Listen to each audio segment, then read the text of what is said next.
ہے Toba take Singh की। वहाँ पे एक रेलवे स्टेशन है जिसका नाम आपने सुना होगा, पक्का अन्ना उसको जी, कहते जी। हैं। तो पक्का अन्ना में एक हाई स्कूल था जो कि हमारे घर से तकरीबन 5 किलोमीटर के फासले पे था। तो जी। वहाँ पे हम लोग जो है वो जाया करते थे गवर्नमेंट हाई स्कूल पक्का अन्ना में। और मैंने मैट्रिक जो है वो 1978 में पक्का अन्ना हाई स्कूल से किया। फोटाबाज से आप गोजरा आ गए, उस वक्त जब आप हाई स्कूल में आपने तालीम हासिल की, किस तरह की सहूलियात थी, क्या मुश्किलात आती थी तालीम हासिल करने के लिए? देखिए जी, हम चूंकि देहात से ताल्लुक़ रखते जी, थे जी। और देहातों में जो है वो स्कूल जो है वो काफ़ी फासले पे जी। हुआ करते थे। तो हमारे गांव से ये स्कूल जो है ये तकरीबन 5 किलोमीटर के फासले पर था। तो हम लोग जो है वो पैदल जाया करते थे, तकरीबन आधा घंटा या पौना घंटा जो है वो हमें लगता था स्कूल पहुंचने में जी, जी। पैदल। आप टेक्नोलॉजी कॉलेज में 3 इयर्स का जो DA डिप्लोमा होता है ना, जी, उसमें जी। एडमिशन लें क्योंकि इसमें जॉब अपॉर्चुनिटीज़ जो हैं वो ज़्यादा होती हैं। सही। पहली अपॉइंटमेंट हुई वो एज ए जूनियर इंस्ट्रक्टर हुई। ये देखें कि जब मैंने मैट्रिकुलेशन की है तो उस वक्त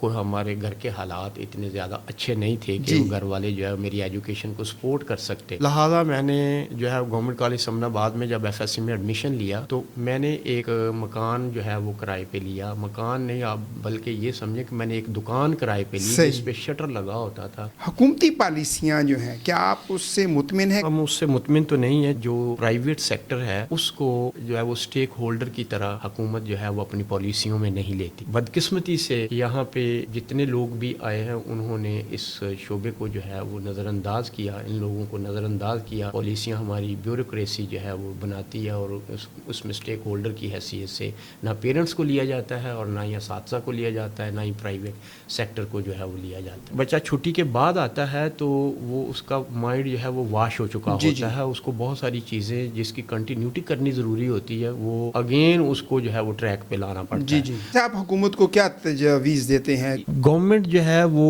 अकेली इस एजुकेशन के सिस्टम को जो है वो लेके नहीं चल सकती। सही। क्योंकि अगर प्राइवेट सेक्टर जो है उसकी हौसला अफजाई की जाती है, हालांकि ये जिम्मेदारी हर फर्द को एजुकेट करना जो है वो गवर्नमेंट की जिम्मेदारी, तो उनके ऊपर उनको जो है वो वेलफेयर अदारे जो है वो डिक्लेयर किया जाए। सही। पहले बिजली हमारी जो है वो प्राइवेट तालीमी अदारों की जो है वो कमर्शियल नहीं थी, लेकिन पिछले चंद सालों से उसको कमर्शियल कर दिया गया है। सुई गैस के बिल कमर्शियल कर दिए गए हैं। इसके अलावा वासा के बिल हैं वो कमर्शियल कर दिए गए हैं। तो अगर गवर्नमेंट जो है इन यूटिलिटी बिल्स को ही जो है वो कमर्शियल की बजाय जो है वो थोड़ा सा रिलीफ दे दे, कम कर दे, तो इससे प्राइवेट सेक्टर जो है वो काफ़ी बेहतर हो सकता है।